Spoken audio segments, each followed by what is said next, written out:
आज का टॉपिक है न्यू बर्निंग टॉपिक्स में से आज का टॉपिक है हमारा carbon sink and carbon source, जिसमें से एक क्वेश्चन भी पूछा गया जो मुझे आप बता रही हूँ मैं आपको। कार्बन सिंक शब्दावली का निम्न उपयोग निम्न में से किस एक के लिए किया जाता है, जिनमें से 4 ऑप्शंस थे। जीवाश्म ईंधन जलाने के लिए, ज्वालामुखी विस्फोट के लिए, वनों के लिए एंड अमोनिया बैक्टीरिया के लिए।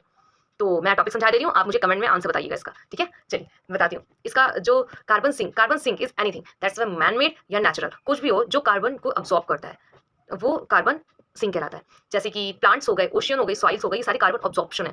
जबकि कार्बन सोर्स का मतलब ही ऐसे होता है कि अब कार्बन को कौन इमिशन कर रहा है, वो भी नेचुरल हो सकता है या आर्टिफिशियल हो सकता है, किसी भी तरीके से हो सकता है, बट कार्बन का इमिशन होना चाहिए। तो जिस चीज़ों से भी कार्बन का इमिशन हो सकता है वो हम ये कह सकते हैं it's a source of the carbon. जैसे कि फ्यूल बर्निंग हो गया, वुल्केनिक इरप्शन हो गया, and anything is available in our atmosphere that's a carbon source, emission is a carbon like that burning वो क्या कहते हैं जो पंजाब में जलाई जाती है, हाँ, पराली जलाना, उससे भी कार्बन निकल रहा है तो वो भी हम कार्बन सोर्स कह सकते हैं। या कुछ भी जो जिससे कार्बन निकल रहा है वो कार्बन सोर्स, और जो कार्बन अब्सॉर्ब कर ले वो कार्बन सिंक। तो ये 2 टर्म है जो वेरी इंपॉर्टेंट टर्म्स है in the terms of exam point of view, और बहुत सिमिलर सोर्स, बहुत सिमिलर टर्म्स है। बहुत टफ तो नहीं है बट हाँ थोड़ा ट्रिकी जरूर है। आप लोग लर्न कर लीजिएगा। ओके, तो पसंद आया तो प्लीज लाइक करें, शेयर करें एंड चैनल को सब्सक्राइब करें, बेल का आइकन दबाएं जिससे आपको टाइम टू टाइम वीडियो मिलती रहे। ठीक है, बाय। और मुझे कमेंट में इसका आंसर लिख के दें कि कार्बन सिंक शब्दावली का उपयोग निम्न में से किस एक के लिए किया जाता है। इनमें से जीवाश्म ईंधन जलाने के लिए, जलवायु विस्फोट के लिए, वनों के लिए या अमोनिया बैक्टीरिया के लिए। ठीक है, बाय।